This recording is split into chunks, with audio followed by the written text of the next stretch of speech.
The moment I stepped through that mahogany door, I realized I had made either the best choice of my life or the worst mistake imaginable.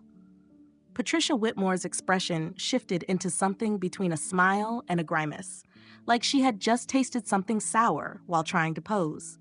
Her eyes moved over my simple navy dress, my modest flats, and my inexpensive earrings. I could almost see her estimating my worth and dismissing me instantly. She leaned toward her son, my fiancé Marcus, and whispered something she thought I wouldn't hear. But I did. Every word. She said, I looked like the help who had come in through the wrong entrance. In that moment, I knew this dinner was going to be very interesting. My name is Ella Graham. I'm 32 years old, and I have a confession. For the past 14 months, I've been keeping a secret from the man I was supposed to marry. Not a small secret, like finishing the last slice of pizza and blaming the dog. Not a medium one, like still sleeping with a childhood stuffed toy. No, my secret was that I earned $37,000 a month. Before taxes, it's even higher. After taxes, it's still enough to make accountants double-check the numbers. I'm a senior software architect at one of the largest tech companies in the Pacific Northwest. I've been coding since I was 15, sold my first app at 22, and have steadily advanced my career since then. I hold 3 patents, speak at international conferences, and own stock options that would surprise most people. And Marcus believed I was an administrative assistant struggling to pay rent. I never directly lied. When we met at a coffee shop 14 months ago, he asked what I did. I said I worked in tech. He nodded, then assumed I handled executive schedules. I gave a vague answer about supporting the team. He filled in the rest, and I didn't correct him. Why would I let the man I loved think I was financially struggling when I could have bought his car 10 times over? Because of something I learned from the most important person in my life, my grandmother. She raised me after my parents passed away when I was 7. She lived in a modest home, drove an older car, shopped normally, and never displayed wealth. She taught me to cook simple meals, enjoy small things, and never measure my value by money. What I didn't know until she passed away when I was 24 was that she was worth several $1,000,000.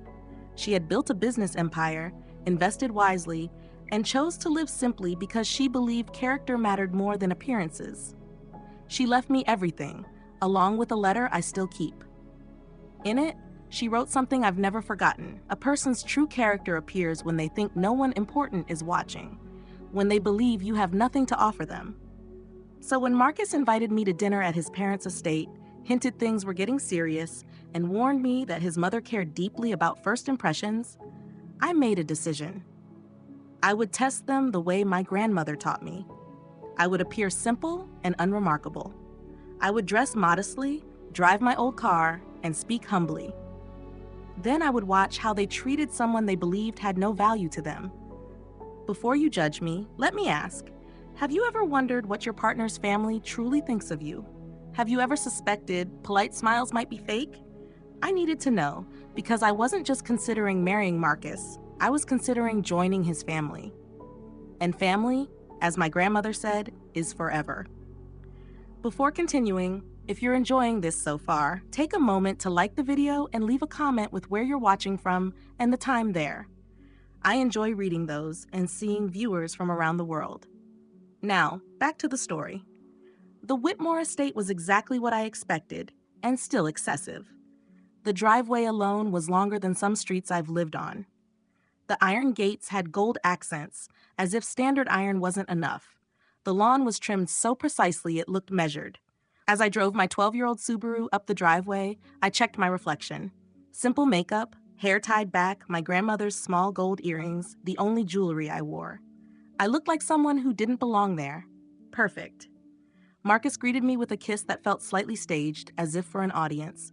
His eyes moved over my outfit, and for the first time, I noticed something new. Embarrassment. I noted it quietly. Inside, the house tried hard to appear like old wealth, but clearly wasn't.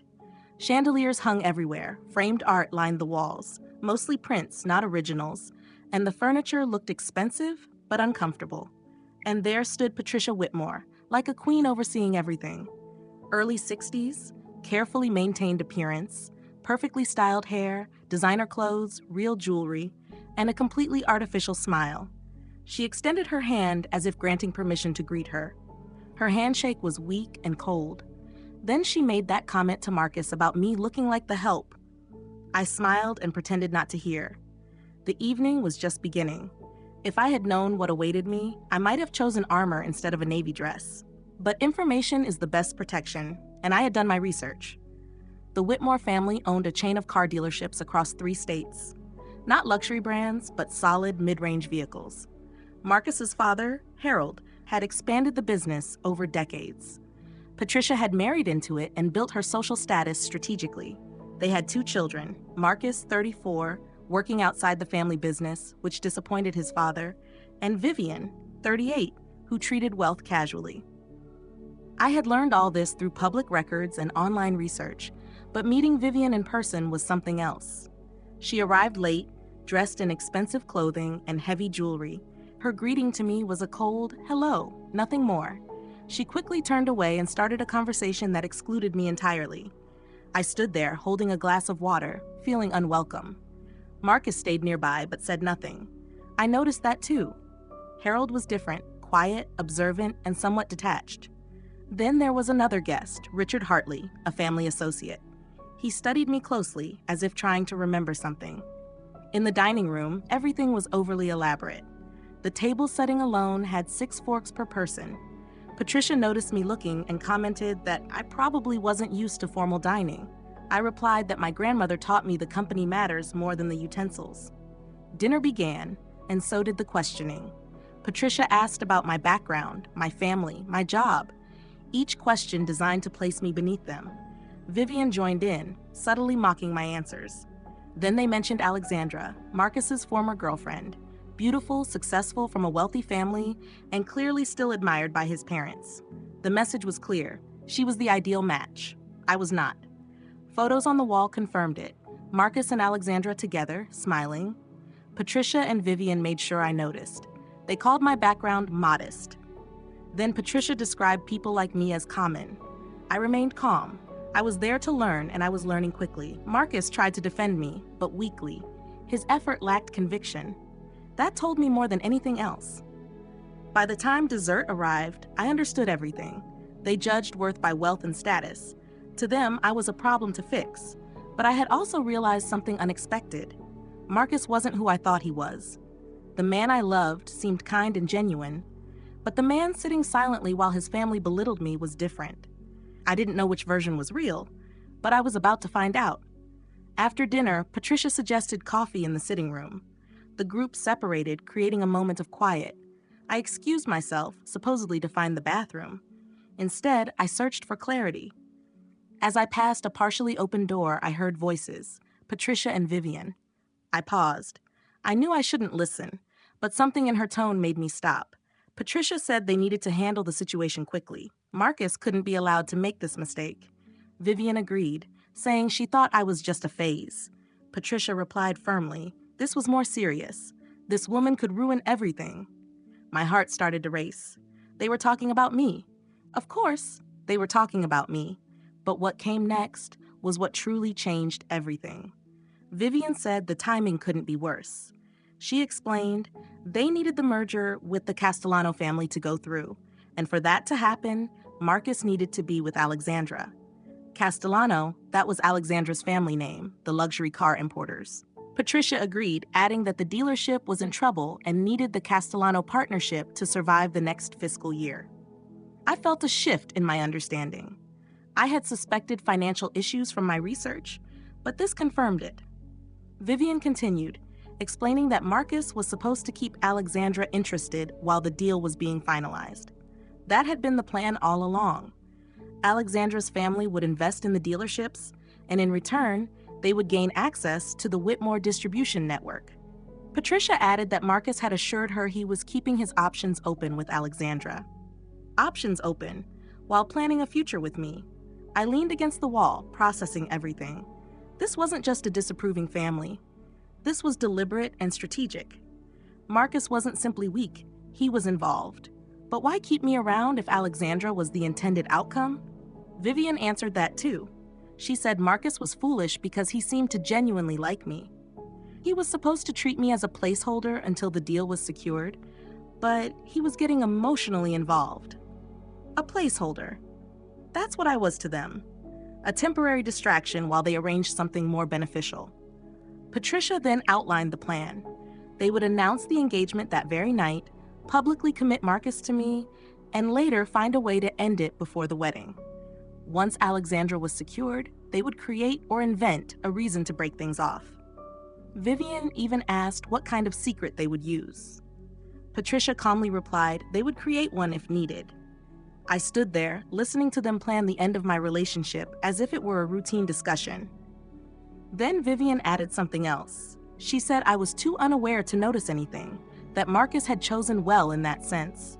She described me as naive, trusting, and probably grateful that someone like Marcus had paid attention to me. Patricia agreed. I stepped away from the door quietly and walked down the hallway. My hands were shaking, but not from hurt, from anger. They believed I was naive. They assumed I would accept whatever situation they created. They were mistaken. I went into the bathroom, splashed cold water on my face, and looked at my reflection. I wasn't upset. I was thinking. I had come to test Marcus's family, and they had failed completely. But the test had revealed something more important. Marcus himself was part of the problem. He wasn't just influenced by his family, he was actively deceiving me. Now the question was how to respond. I could confront them immediately, expose everything I had heard, and walk away. But that would be too simple. They would dismiss me as emotional or overreacting, reinforcing their assumptions. If I responded, it would be on my terms, with a strategy they wouldn't anticipate. My grandmother had always said that being underestimated is an advantage. It gives you the element of surprise. Patricia and Vivian had just given me exactly that. I adjusted my appearance, composed myself, and returned to the sitting room with a calm expression. The situation had shifted. When I walked in, the atmosphere felt different. The furniture had been slightly rearranged, the lighting adjusted.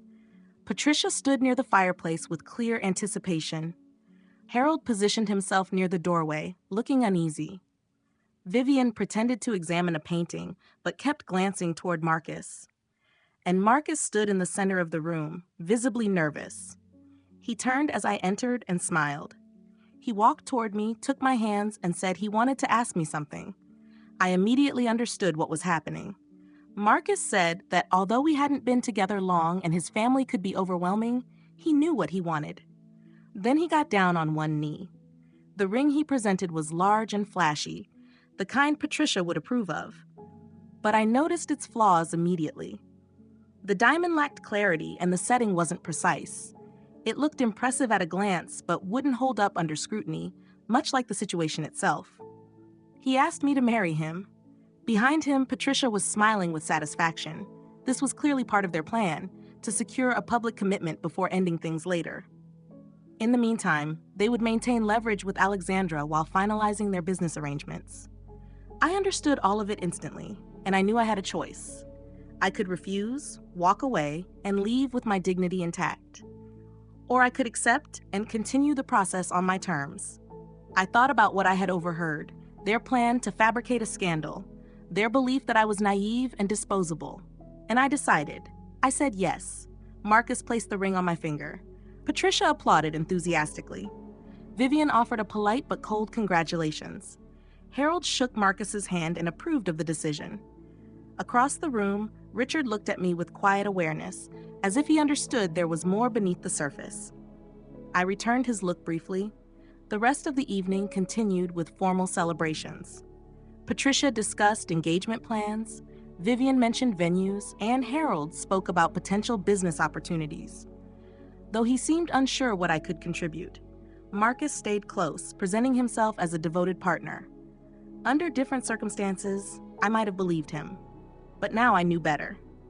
When the evening ended, Marcus walked me to my car. The night was quiet. He asked if I was all right and reassured me that his family would eventually accept me. I told him I understood and said I was just tired. He kissed me goodnight, and I drove away, with his ring on my finger and a clear plan forming in my mind. The next morning, I began my research. My work has taught me the importance of data, analysis, and identifying weaknesses. I applied those same principles to the Whitmore family. What I found confirmed everything. The Whitmore dealerships were in serious financial trouble, not just temporary issues, but structural problems. They had expanded too quickly, taken on excessive debt, and were now struggling to keep up. Their main franchise agreement was at risk, and the manufacturer was considering alternatives. The partnership with Alexandra's family wasn't just strategic, it was necessary for survival. But there was more. As I continued investigating, I uncovered something significant, something they likely believed was hidden. Vivian had been taking money from the family business. The amount started small, concealed within expense reports and minor accounts, but over time they had grown. The total reached hundreds of thousands of dollars. I gathered everything: documents, financial records, and supporting evidence.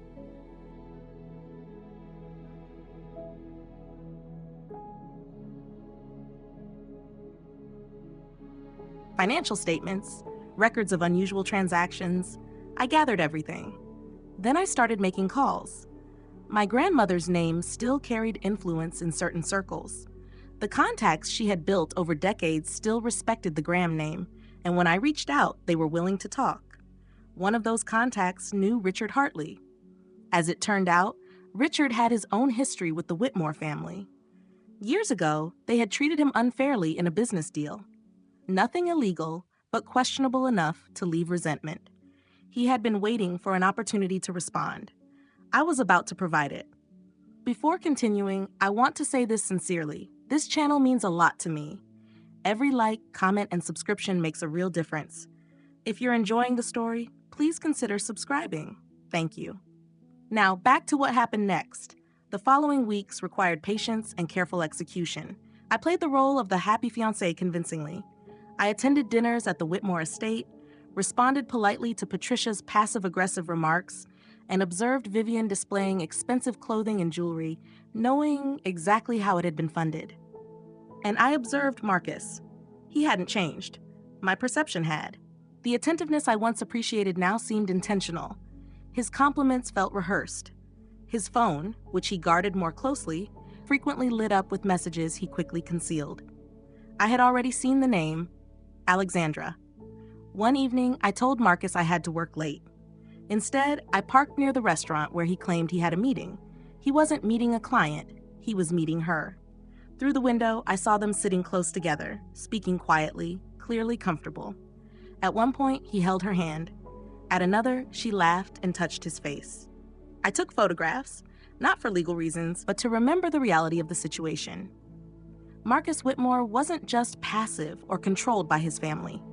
He was actively maintaining two relationships while his family managed the outcome behind the scenes. I felt anger, but I didn't act on it immediately. Instead, I went home and added the photographs to my file. Richard and I had been meeting privately.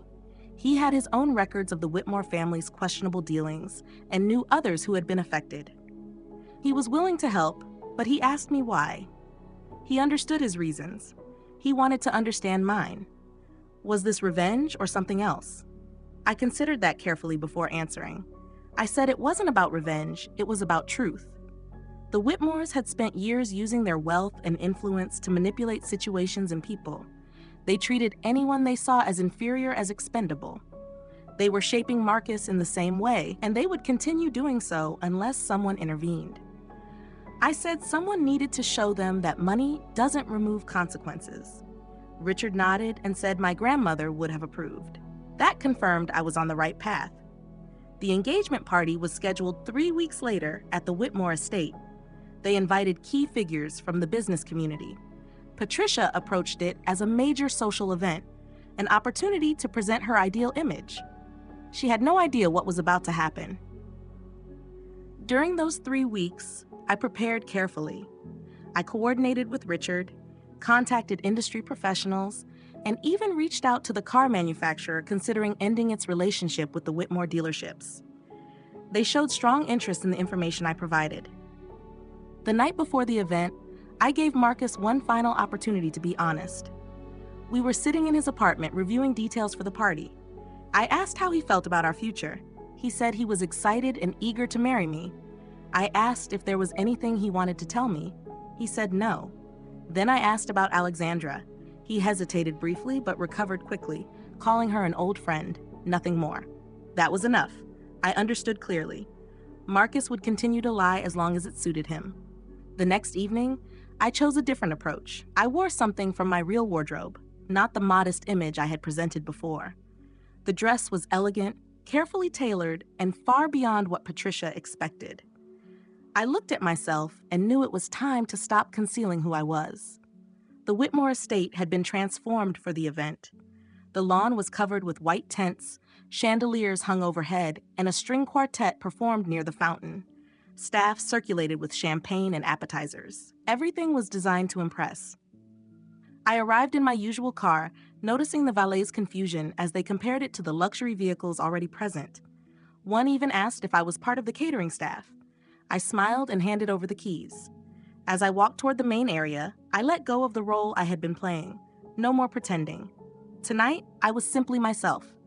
My dress was deep emerald green, professionally designed. My jewelry was subtle but valuable. My grandmother's diamond pendant rested at my neck, worth more than most cars. My watch was rare and limited in production. I had spent months hiding this. Now I wasn't. Guests began noticing immediately. Their reactions followed a pattern: surprise, confusion, curiosity. I continued walking. Harold Whitmore noticed next. His welcoming expression faltered as he looked at me more closely. I greeted him politely and moved on before he could ask questions. Inside the main tent, about 100 guests had gathered: business figures, social connections, and industry professionals. I recognized several from my research, including representatives from the car manufacturer and competing dealerships. And there was Patricia hosting confidently until she saw me. Her expression changed quickly: confusion, recognition, disbelief. She addressed me uncertainly. I greeted her calmly and thanked her for the event. She studied my appearance closely, clearly trying to understand what she was seeing. She asked where I had gotten my dress and jewelry. I replied simply that I had saved them for a special occasion. Vivian joined us and reacted similarly. She tried to dismiss it, suggesting the dress might be rented. I mentioned the designer's name, a well-known figure in fashion. That detail was enough to silence her. I excused myself and moved through the crowd. Behind me, I heard Patricia asking Vivian to investigate what was happening. The shift had begun. Marcus approached me shortly after. He looked unsettled, clearly trying to understand the situation. He asked about the dress, the jewelry, why I seemed different. I told him I looked like myself. He asked to speak privately, but I declined. We had guests to attend to. I guided him toward a group of industry professionals. This time, I introduced myself fully, Ella Graham, and mentioned my position. Their reactions changed as recognition set in. One mentioned hearing my name in connection with software innovation. Another asked if I was related to Margaret Graham. I confirmed she was my grandmother. That drew immediate respect. Marcus stood beside me, tense and confused. He had never asked deeper questions about my background. He had assumed and never verified. Throughout the evening, conversations spread and information circulated. People began connecting details, confirming identities, and adjusting their understanding. Richard arrived about an hour later. He informed me that the manufacturer's representative was present and interested in the documentation we had shared earlier. We confirmed final details briefly, then returned to the event. Patricia approached me soon after, composed but strained. She pulled me aside and demanded an explanation. I told her there was nothing unusual. I was simply being myself. She insisted that Marcus had described me as someone with limited means. I clarified that I had never said that. I had only described my work accurately. He had made assumptions. Then I explained my reasoning. My grandmother had taught me that a person's character is revealed when they believe no one important is watching. I said I wanted to understand who the Whitmore family truly was. Patricia continued, speaking about how the Whitmore legacy would carry forward for generations. Then she shifted toward business. She mentioned expansion, new partnerships, and strategic alliances. She described the dealerships entering a new phase of growth. I noticed the manufacturer's representative become visibly uncomfortable. I saw Richard catch his attention and give a subtle nod. Patricia was building toward something. She was using the engagement party as a platform for a business announcement, most likely connected to the Castellano merger that was meant to stabilize their company. She invited Marcus onto the stage. He walked up, trying to appear confident, but his expression revealed tension. He stood beside her, scanning the crowd until he found me. Patricia then said there was one more person who should join them. She introduced me as her future daughter-in-law and spoke about me as the woman who had captured her son's heart. All attention shifted in my direction. I placed my glass down and walked toward the stage. The room was quiet. The earlier conversations had already created anticipation. Everyone understood something significant was about to happen. I stepped up beside Marcus. He reached for my hand, but his grip was uncertain. Patricia handed me the microphone with a controlled smile and suggested I say a few words. I looked at the microphone, then at Marcus, then at Patricia, and finally at the audience. I said I would speak. I began by thanking Patricia for her hospitality. Then I acknowledged the Whitmore family for showing me who they truly were over the past few weeks. Her expression shifted slightly. I explained that when I first visited their home, I made a deliberate decision. I chose to present a simple version of myself, someone without visible wealth or status. I wanted to see how they would treat a person they believed had nothing to offer them. The audience remained silent. I continued by referencing the comments made at dinner, the comparisons to Marcus's former partner, the remarks made under their breath, and the assumptions about my background.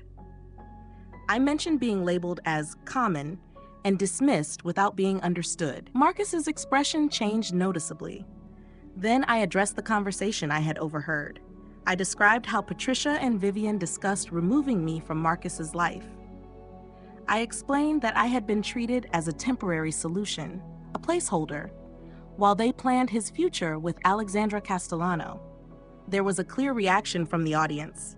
I then shared what I had learned about the business situation. I explained that the Whitmore dealerships were facing serious financial challenges and were relying on a merger with the Castellano family to continue operating. I also addressed Marcus's involvement. I presented evidence, photographs of him meeting Alexandra, taken while he claimed to be working. The audience responded with visible concern. Marcus attempted to respond, but I clarified that I had already given him an opportunity to be honest, and he had chosen not to be. I continued, explaining that my research had uncovered deeper issues within the business. I referenced financial instability, overextended credit, and declining performance. Then I addressed something more serious. I stated that Vivian had been taking funds from the company over time. I explained that the amounts had accumulated significantly and that the documentation supported this claim.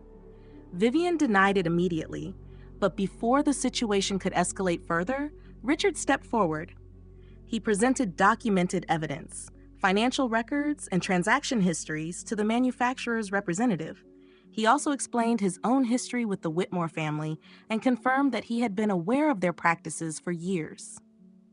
Patricia attempted to challenge the statements, but I clarified that everything presented was supported by verifiable information. Then I turned to Marcus. I removed the engagement ring and stated clearly that I would not be marrying him. I explained that I had accepted the proposal only to allow the situation to fully reveal itself. I returned the ring and told him he should give it to Alexandra. Marcus tried to respond, saying his feelings were genuine and that Alexandra was part of a business arrangement. I explained that this was exactly the issue. He allowed others to control his decisions and failed to act with honesty or integrity. I concluded by stating that I would not commit to someone who could not be truthful. Then I addressed the audience one final time. I introduced myself properly, Ella Graham, a senior software architect. I explained that I had built my career through consistent effort and that my lifestyle choices were intentional, not a reflection of limitation. I emphasized that my grandmother had taught me that wealth does not define a person's value. Character does. I stated that the Whitmore family had demonstrated how they judge others based on status and financial standing. I added that such behavior eventually leads to consequences.